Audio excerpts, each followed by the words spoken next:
Chapter 9 The Fallen. The Gallian Border, Northern Fields. Thick black smoke rolled across the sky like storm clouds pregnant with ash.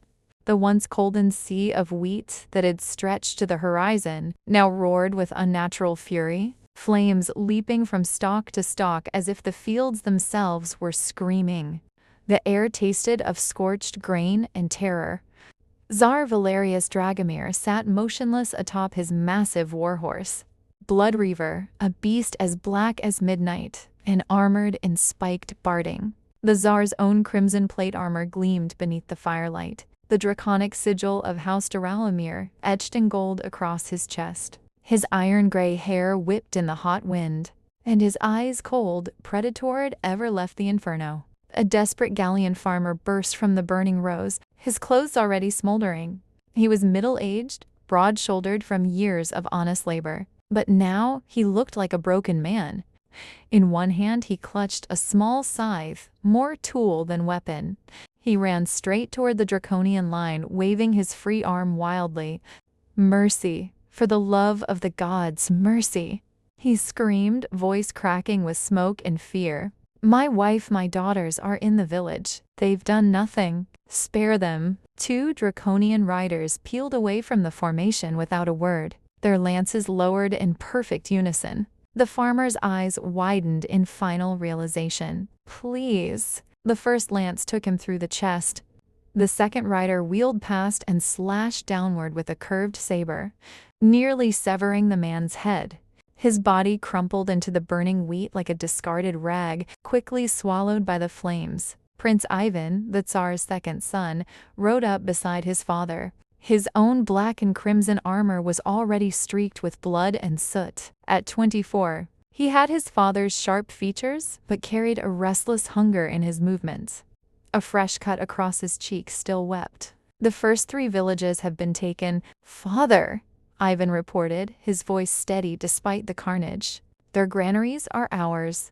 We seized enough wheat and salted meat to feed the vanguard for weeks. The rest we put to the torch." The Tsar's face twisted into a wide, unnatural smile that stretched too far, revealing teeth that seemed sharper than they should be. His eyes glittered with something almost feral hunger. "Yes, but deeper. Ecstasy." "They thought they could mock us," Valerius said, his voice low and trembling with dark delight, calling Draconia a dying empire, a broken realm ruled by madmen. He let out a short, barking laugh that made nearby soldiers shift uneasily. "Look at their precious breadbasket now, Ivan. Watch it burn." Ivan glanced at the raging fires, then back at his father. "The Gallian lords will scream for vengeance. Their king will have no choice but to march." "Good," the Tsar hissed. "Let them come. Let every soft southern lord bring his shining knights and pretty banners. We will drown them in their own fields." He raised a ganted fist and the nearest soldiers roared in approval, beating spear shafts against shields. Valerius turned slightly in his saddle, addressing his son more quietly. "And the border forts?" "2 have already surrendered," Ivan replied. "The third fights still, but they won't last the night. I sent Black Fang Company to handle it." "Excellent." The Tsar's smile faded into something colder, more calculating. "No prisoners from the forts. Make examples.